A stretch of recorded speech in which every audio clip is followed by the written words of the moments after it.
All right, so here we are with Gus. Well, he went out for his free play at about 7 a.m.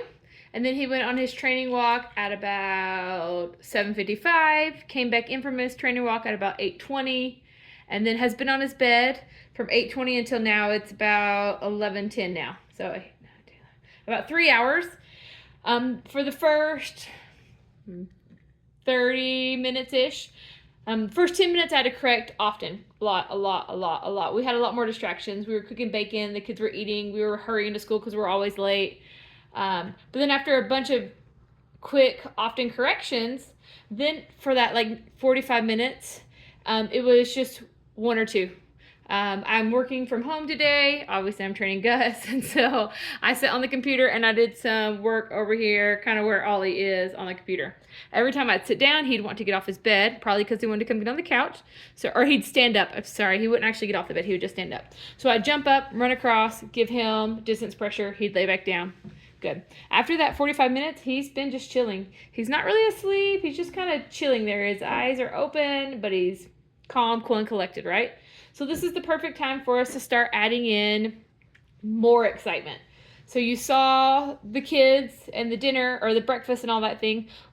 Not everyone has 7 children and a crazy life, right?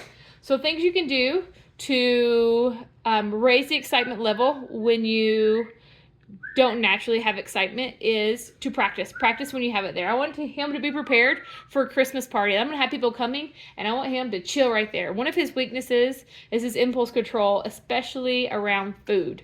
And so I'm going to practice food. I'm going to practice knocking on things. Coming! I'm going to practice moving around the kitchen. Come in!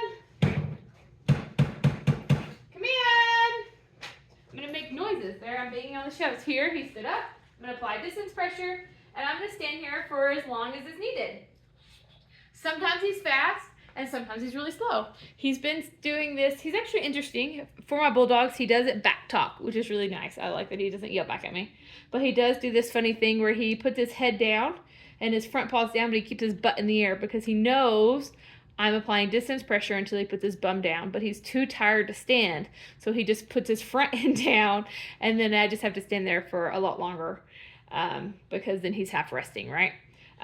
So that's pretty funny. That's how he's back talking verbally. So I'm going to add in these excitements. I'm going to ask, hey, Echo, play sounds that drive dogs crazy on YouTube.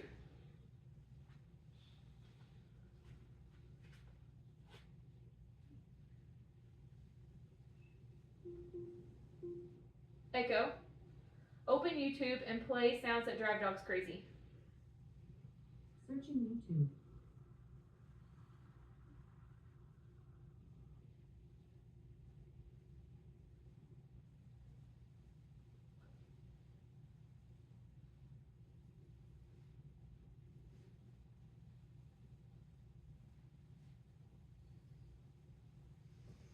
So I like to have my Echo or my device play sounds that drive dogs crazy. And then it kind of gives more sound in a natural occurring. These sounds aren't natural, but I'm going to be natural. So the doorbell's going to ring on this device. There's going to be barking and whistling and all sorts of stuff. And I'm not going to react. I'm just going to go about my natural day. And what I'm wanting is for Gus to look at me and be like, oh, the doorbell rang and she's not running? Huh, I guess I don't need to run either. And we're just setting him up for learning how to be calm, cool, and collected. So then when the time does that the doorbell does ring and I need to actually go answer it, he's more calm and ready to hang out. So I turn the volume all the way up to 10.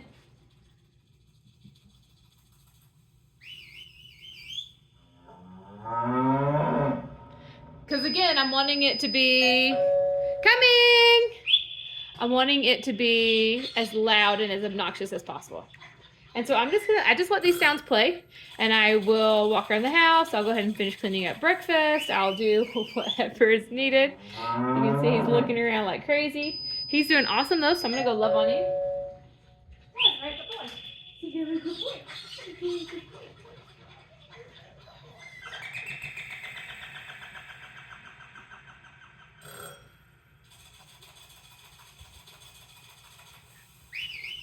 Remember, usually when you love on them, they're naughty. Oh, yeah, there he goes.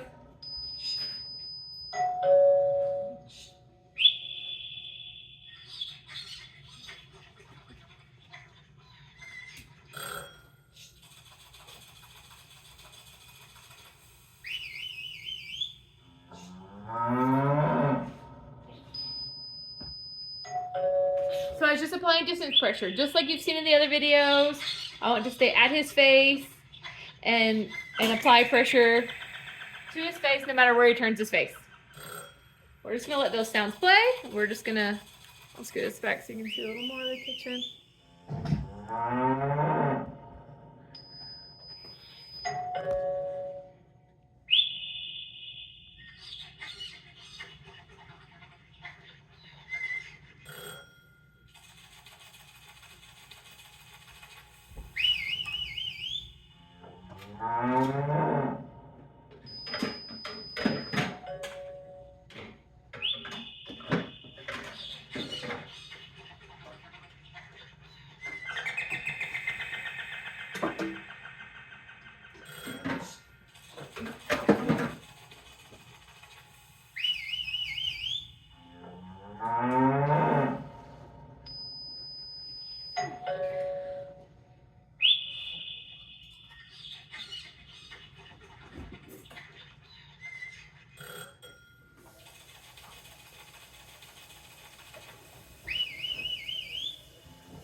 So I don't think you can see on the camera, so I'm going to show it. I'm doing dishes. Over there, you can see me doing dishes. But I'm actually using the dishwasher. And so that's what Gus is looking at. I talked about how we're working on his impulse, especially with food. You could tell as I started loading the dishes, he was like, there's still something on that. I could eat that for you if you want. And and I'm just laughing about it, right? Like, no, you can't have it. And he's doing an awesome job staying on that bed, staying calm, cool, and collected. So I'm really proud of how well he's doing. So the video doesn't get too long. I'm just going to keep going with this. Doing my natural life while watching him so that I can help correct him right in the moment. After this, we're going to go to our reflection where he gets to go to on his bed in his crate and he can just chill and think about how awesome training was, and then he'll go back out to free play.